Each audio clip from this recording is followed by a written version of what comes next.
But if we lose our battle with temptation, we know what our agony will be. Forevermore, the stench of hell will fill our nostrils. You will scream for unconsciousness, but there is no unconsciousness in hell. And thus, in the midst of the valley, a great pit will be opened, into which all the devils and damned shall fall together, and they shall after them, which shall never more be opened, never, never, for all eternity. O accursed sin, to what a miserable end thou will one day conduct so many miserable poor souls. O unhappy souls for whom this lamentable end is reserved, on the pains of hell. It is of faith that there is a hell. In the middle of this earth is this prison, reserved for the punishment of those who rebel against God. What is hell? It is a place of torments, a place of torments where all the senses and powers of the damned shall have their appropriate torment.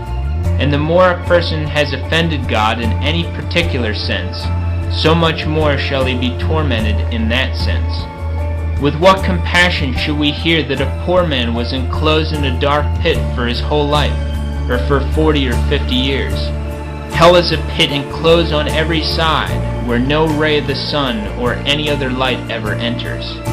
The sense of smell shall be tormented. We read in the life of St. Martin that the evil one appeared to him on one occasion, and the stench that filled the room was so overwhelming that the saint said to himself, "If one single devil has such a disgusting odor, what can the stench be in hell, where there are thousands of devils altogether? In hell they will be laid over one another, heaped up together like sheep in the winter season. Nay more, they will be like grapes crushed under the press of the wrath of God. The hearing shall be tormented by the continual howling and wailing of those despairing wretches. The devils will make perpetual noises.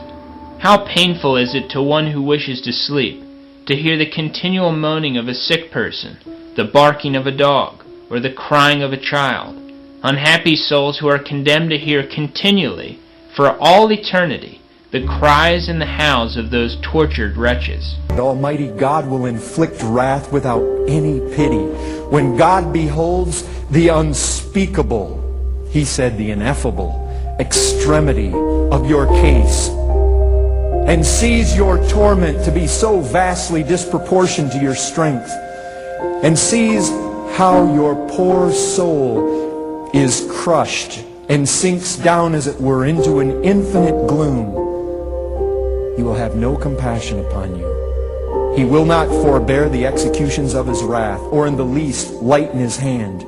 There will be no moderation, no mercy.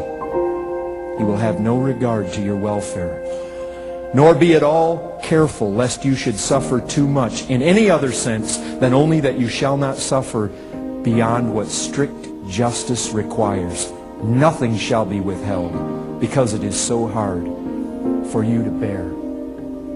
You will know them by their fruit. You will know them by their fruit. You will know them by the path that they walk in. You will know them by their fruit.